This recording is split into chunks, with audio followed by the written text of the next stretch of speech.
Кога станува збор на тема спорт, секогаш имаме актуелни соговорници, а Македонија навистина има со што да се горде, особено кога станува збор за таеквондото. Мој соговорник ова утро, Борча Костовски, председател на Таеквондо Федерацијата на Македонија и тренер, кој што има постигнато навистина големи успеси, меѓутоа и вие како тренер имате со што да се гордеете.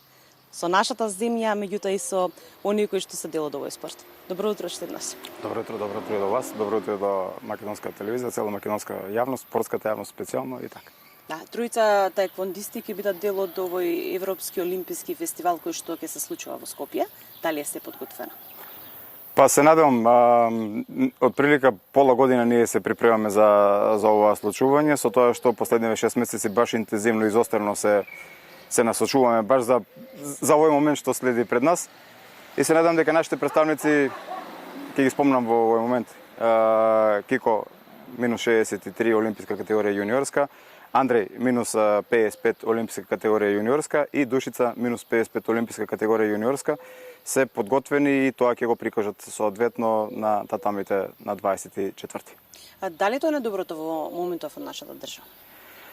Имавме опција ние да ставиме повеќе затоа што имаме поголема лепеза на спортисти во јуниорскиот дел како никогаш до сега, но одлучивме да бидеме баш конкретни во ситуацијава и да понудиме нешто што е би рекол баш потентно за да го постигне врвот кој што го планираме сега. Односно би додал дека Кристијан е еден од најдобрите јуниори моментално во Европа, внимавајте, еден од најдобрите јуниори во Европа, и Андреј би кажал дека еден од најдобрите борци кои што сум ги видел јас лично, а Душица е тука како изненадување што треба да запознае македонската јавност и да види со што располагаме баш во овие моменти. Таеквондото како спорт е навистина на врвот кога станува збор за спорт во нашата држава. Секогаш сакаме да го споменуваме и вреди, навистина и заслужува Дејан Ѓоргиевски, дечкото кој што донесе сребрен медал, а подеднавко златен, знаеме секогаш да кажеме, за сите нас и на направи особено горди како македонци. Убави се тие сеќавање на тие олимписки игри, ни бевте и гости тогаш во студио. Некако секогаш свежи и убави спомени од тоа време. Видите, секако дека тоа што се постигна тогаш треба да остане во една колективна свест на македонската спортска историја, затоа што тоа е убедливо најдобриот резултат спортски што сме го имале од 90-та година наому. И дотолку е позначен што е остварен од Дејан Ѓоргиевски, кој што е баш македонец, порастат во Македонија, трениран македонски тренер, значи одгледуван на македонска почва 100% што би рекле. И тоа што е таму постигнато, кога ќе се подсетиме, кога ќе разговараме со Дејан, кога ќе разговараме со братник, кога ќе разговараме со остатокот од екипата или кога ќе собереме сите заедно, секогаш низ нас поминува така една језа, да кажем, на позитивно задоволство на тоа што е постигнато натаму.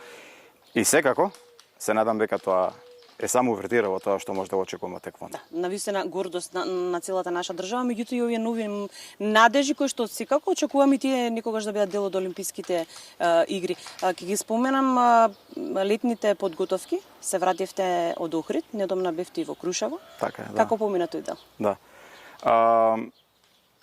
Подготовките помина во најдобар ред, морам да кажам. Значи, тоа што беше прикажано во Крушево, особено сега во Охрид, би требало да постигне една потенција која што ќе се слее во моментот на остварување на медал сега на Европските олимписки игри за јуниори. И натаму тврдам и се радувам со тој факт дека таеквондо е најпотентниот и најтрофејниот спорт во нашата земја и сите очекуваме од нашиот спорт моментално да изненади повторно, односно да не израдува со медал.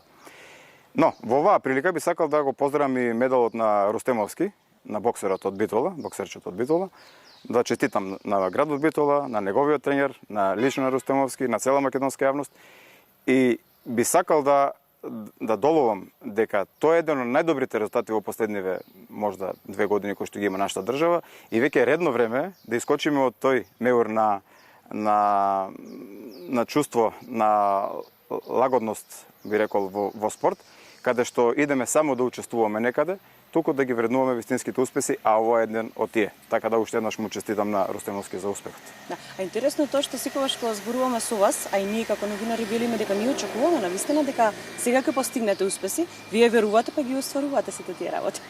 Па нормално, видите, спортот е специфична работа. Ако не си 100% во него, тогаш не можеш да учествуваш, не можеш да очекуваш ни 1% да ти врати. Но ако си 99% во него, тогаш сигурно нема да имаш ни 1% да ти врати. Сакам да кажам дека тоа е момент на игра, момент на припрема, на мотивација. Се тоа што значи еден човечки потенцијал во целокупен збир гледано, тоа е спорт. Зависи и денот. Како кажате вие пред малку ги завршивме ние припремите, бевме на припреми во Крушево 10 дена, бевме на припреми во Охрид исто така 10 дена. Има тренинг доволна количина и квалитет таму да очекуваме медал во Да, навистина имаме потенцијал. Сакам тука да ме прашам, бидејќи работите и со помлади категории, со дечиња од најмлада возраст, често родителите знаат да се двомат кога одбираат спорт. Да. Не само таеквондото, секој спорт си носи свој ризик. Да. Колку е безбеден за децата? Па, секако било кој спорт, особено боречките спортови, се многу побезбедни од колку било што друго што не обкружува. Многу често пати на родителите им велам, кога ќе дојдат, кога ќе ме прашаат дали е безбедно, им кажам секако е безбедно, затоа што условите во сала се контролирани. Има тренери кои што се припремени кои што знаат како да водат безбедноста во салата за време на тренингот, но тоа е спорт кој што може да се случат некои повреди. Статистички, секако тоа е далеку од нешто што би требало да не загрижува. Но да се вратам на мислата која што почнав од почеток, многу поопасно за нашите деца е дискотеката, движењето надвор во касни сати, значи обкружувањето со друштво кое што е непристојно.